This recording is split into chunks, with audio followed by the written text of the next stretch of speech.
Terungkap dalam dakwaan, Pama diduga raup untung Rp958 miliar dari penjualan solar murah Pertamina.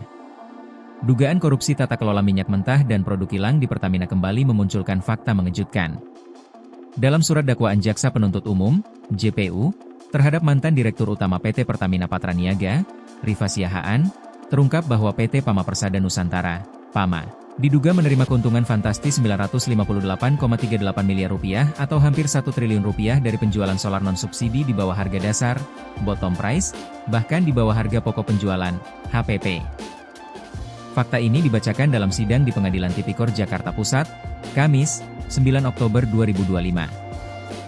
Jaksa menyebut Rifa menandatangani kontrak jual beli solar kepada pembeli swasta tanpa memperhitungkan profitabilitas perusahaan dan melanggar pedoman tata niaga BBM PT Pertamina Patraniaga. Penjualan solar non-subsidi ini memperkaya korporasi sebagai berikut: nama perusahaan PT Pama Persada Nusantara, jumlah Rp958.380.337.983, ujar JPU saat membacakan dakwaan, dikutip Sabtu, 11 Oktober 2025. Menurut jaksa, transaksi itu dilakukan dengan dalih menjaga pangsa pasar industri.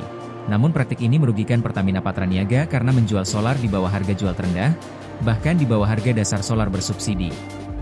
Terdakwa Rifa Siahaan selaku Direktur Pemasaran Pusat Niaga Pertamina Patra periode Oktober 2020-Juni 2023 menandatangani kontrak jual beli solar kepada pembeli swasta dengan harga di bawah harga jual terendah, yang pada akhirnya menyebabkan kerugian bagi PT Pertamina Patraniaga, kata jaksa.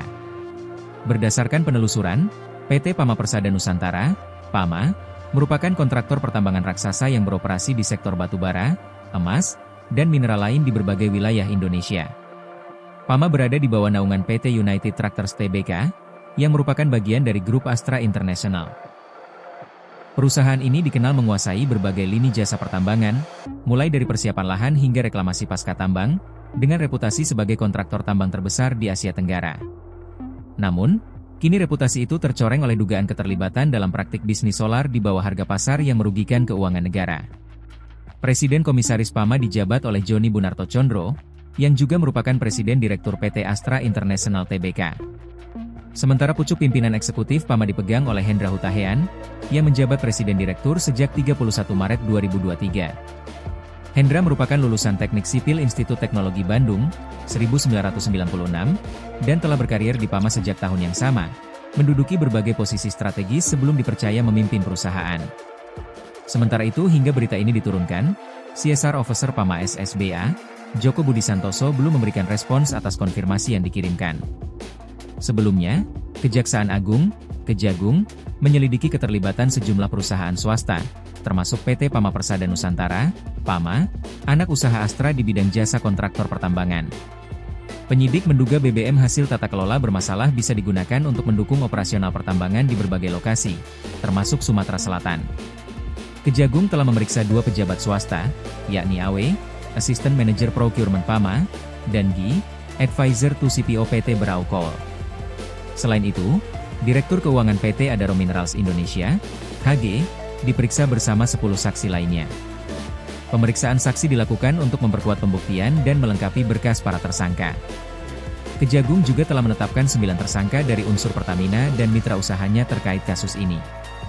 Mereka berasal dari berbagai subholding dan perusahaan rekanan, termasuk PT Navigator Katulistiwa dan PT Jenggala Maritim, yang disebut turut terlibat dalam manipulasi distribusi dan perdagangan produk kilang Pertamina periode 2018-2023. Ketua Komisi 4 DPRD Sumsel, M. Yansuri, menilai persoalan ini tak bisa dilepaskan dari lemahnya pengawasan terhadap aktivitas tambang swasta yang beroperasi di wilayah tersebut.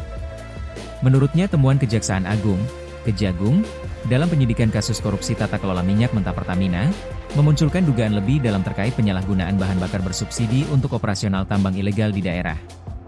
Banyak perusahaan yang izinnya diduga bermasalah. Bisa jadi perusahaan ini memanfaatkan BBM hasil distribusi bermasalah juga guna mendukung aktivitas tambang di berbagai daerah yang bermasalah, katanya.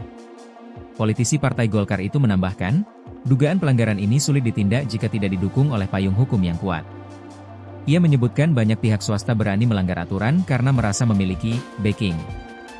Ia juga menyoroti perbedaan perlakuan antara BUMN dan perusahaan swasta dalam aktivitas pertambangan. Menurutnya, BUMN cenderung lebih patuh terhadap regulasi nasional, sementara pihak swasta kerap terlibat dalam pelanggaran. Untuk swasta ini harus betul-betul dipertimbangkan karena sering tabrakan, melanggar aturan. Kalau tidak kuat secara payung hukum, kita di lapangan bisa celaka. Biasanya, yang berani itu karena ada backingnya, pungkasnya.